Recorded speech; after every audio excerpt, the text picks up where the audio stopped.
In the front from the Select Board.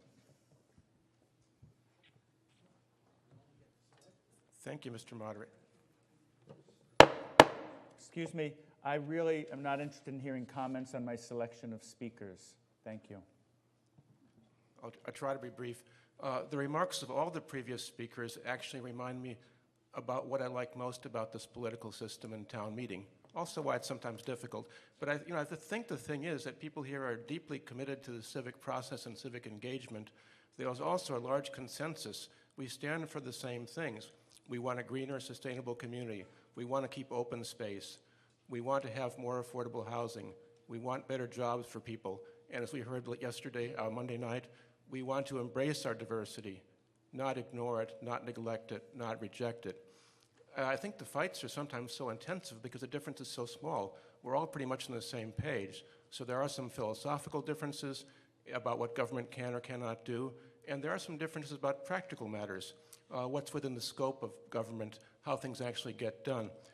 So I just wanted to say that I think if you look at what's been said, Mr. Steinberg implied, what we're saying when we advocate for this position is we think that's the solution to some of the problems that we have. Obviously, as one of the speakers said, it's got to be done right. But there's a reason that affordable housing is not present. There's a reason that workforce housing is not present. We need to increase economic development if we're going to have a fair, equitable, and diverse community. As for where this came from, you have sitting before you here at this table 2 former chairs of the Comprehensive Planning Committee. I came across this idea earlier, as Mr. Steinberg did, in a different setting.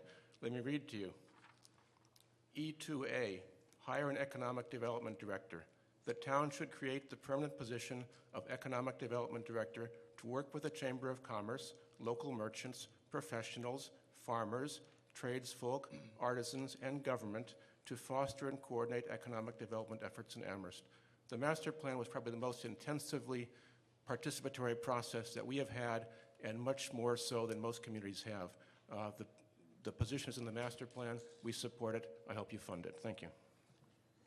Thank you. I'm going to take just one more comment here before we move on, and again, we can come back to it in the general discussion.